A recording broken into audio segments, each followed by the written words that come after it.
అందరికీ నమస్కారం. Welcome to Bharati media. BJP Lok Sabha ఎన్నికల అభ్యర్థుల తొలి జాబితాను విడుదల చేసింది. ఇంతకీ ఈ జాబితాలో ఎవరెవరున్నారు, ఏ రాష్ట్రానికి ఎంతమందిని తీసుకున్నారు, అదేవిధంగా కులాలకు సంబంధించి, అదేవిధంగా మహిళలకు సంబంధించి ఇలా ఎలా భారతీయ జనతా పార్టీ తమ యొక్క అభ్యర్థుల జాబితాను సమతూకంగా ఇచ్చిందో ఇప్పుడు మనం చూద్దాం. లోక్సభ ఎన్నికల అభ్యర్థుల జాబితాపై ఇన్నాళ్లకు సస్పెన్స్కు తెరదించుతూ బీజేపీ ఫస్ట్ లిస్ట్ విడుదల చేసింది. 195 మంది అభ్యర్థులతో కూడిన ఈ జాబితాని వినోద్ తావడే విడుదల చేశారు. ఈ లిస్టులో మొత్తం 34 మంది మంత్రులు ఉన్నారు. అదేవిధంగా 57 మంది ఓబీసీలకు అవకాశం ఇచ్చింది హైకమాండ్. యువతకు 47 స్థానాలు కేటాయించినట్టు వినోద్ తావడే వెల్లడించారు.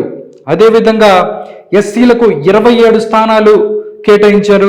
మొత్తం అభ్యర్థుల్లో 28 మంది మహిళలు ఉన్నారు. అదేవిధంగా బెంగాల్ నుంచి 20, మధ్యప్రదేశ్ నుంచి 24, గుజరాత్ నుంచి 15, రాజస్థాన్ నుంచి 15 మంది అభ్యర్థుల పేర్లను ప్రకటించారు.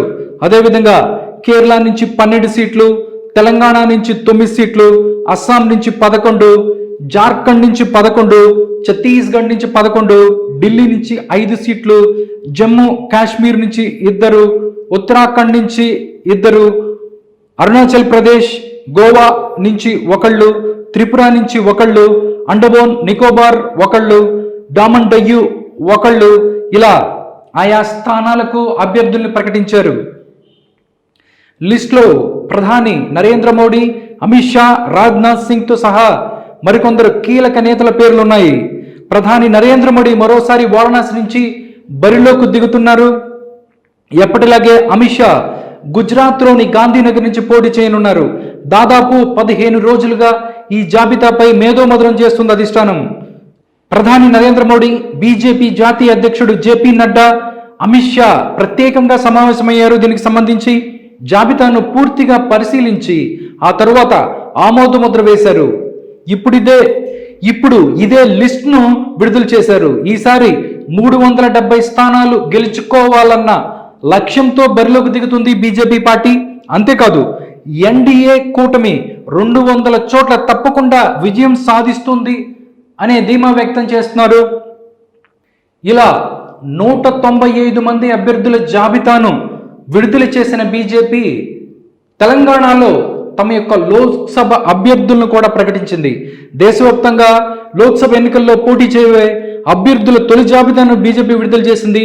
195 మందితో తొలి జాబితా విడుదల చేశారు. ఈ జాబితాలో 28 మంది మహిళలకు స్థానం కల్పించింది. వారణాసి నుంచి ఎంపీగా మోడీ పోటీ చేసినట్టు, వారణాసి నుంచి మోడీ ఎంపీగా పోటీ చేయబోతున్నట్టు వినోద్ తావడే తెలిపారు. తెలంగాణ నుంచి 9 మంది అభ్యర్థులు ప్రకటించింది. అందులో ఎవరెవరు ఉన్నారో ఒకసారి చూద్దాం. సికింద్రాబాద్ నుంచి ఎవరైతే బీజేపీ రాష్ట్ర అధ్యక్షుడు కిషన్ రెడ్డి సికింద్రాబాద్ నుంచి పోటీ చేయబోతున్నారు.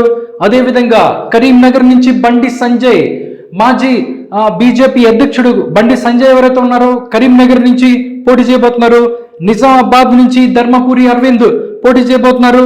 మల్కాజిగిరి నుంచి అనూహ్యంగా మనం చూస్తే ఈటల్ రాజేందర్ మల్కాజిగిరి నుంచి పోటీ చేయబోతున్నారు. మనం చూసుకున్నట్లయితే హుజూరాబాద్ నుంచి అసెంబ్లీ ఎన్నికల్లో ఈటల రాజేందర్ ఓడిపోయారు. కానీ ఇప్పుడు జరగబోయే లోక్సభ ఎన్నికల్లో మల్కాజ్గిరి నుంచి ఈటల పోటీ చేయబోతున్నారు. ఈటల పేరును కూడా అనౌన్స్ చేసింది హైకమాండ్. దాంతోపాటు అందరూ అనుకున్నట్టుగానే భువనగిరి నుంచి బూర నర్సయ్య గౌడ్ ఎవరైతే ఉన్నారో తెలంగాణ ఉద్యమంలో పాల్గొన్న బూర నర్సయ్య గౌడ్ ఇక్కడ భువనగిరి నుంచి పోటీ చేయబోతున్నారు. అదేవిధంగా చేవెళ్ళ నుంచి కొండా విశ్వేశ్వర రెడ్డి పోటీ చేయబోతున్నారు. నాగర్ కర్నూల్ ఎస్సీ పార్లమెంట్ నియోజకవర్గం ఇక్కడి నుంచి పోతుగంటి భరత్ ఎవరైతే ఉన్నారో పోతుగంటి భరత్ ఇక్కడి నుంచి పోటీ చేయబోతున్నారు. అదేవిధంగా జహీరాబాద్ నుంచి బీబీ పాటిల్, మొన్న ఆయన టీఆర్ఎస్ నుంచి బీజేపీలోకి జాయిన్ అయ్యారు. బీబీ పాటిల్ జహీరాబాద్ నుంచి పోటీ చేయబోతున్నారు. హైదరాబాద్ నుంచి మాధవి లత పోటీ చేయబోతున్నారు. టోటల్గా చూసుకున్నట్లయితే మనం మొత్తం 9 మంది తెలంగాణలో పోటీ చేసే 9 మంది అభ్యర్థుల జాబితాను బీజేపీ ప్రకటించింది. అదేవిధంగా ఇండియా మొత్తంలో, భారతదేశం మొత్తంలో వివిధ రాష్ట్రాల నుంచి మొత్తం వివిధ రాష్ట్రాల నుంచి పోటీ చేసే 195 మంది అభ్యర్థుల జాబితాను రిలీజ్ చేసింది. 370 స్థానాలు ఏదైతే ఉన్నాయో లక్ష్యంగా బీజేపీ ముందుకెళ్ళబోతుంది. చూద్దాం. ప్రజెంట్ 195 మంది అభ్యర్థులతో ఫస్ట్ లిస్ట్ ఇచ్చింది బీజేపీ. తర్వాత తమ యొక్క లిస్ట్ ని ప్రకటించనున్నారు అని చెప్తున్నారు. చూద్దాం ఈ ఇచ్చిన 195 మంది లిస్ట్ లో ఎంతమంది గెలిచి పార్లమెంట్కి వెళ్తారు, అదేవిధంగా నెక్స్ట్ వచ్చే స్థానాలు ఏదైతే ఉన్నాయో వాటిలో ఎంతమంది బీజేపీ అభ్యర్థులు గెలిచి తమ యొక్క స్థానాలను పదిలపరుచుకుంటారు, అదేవిధంగా ఢిల్లీలో పార్లమెంటులో ప్రవేశిస్తారు అనేది చూద్దాం.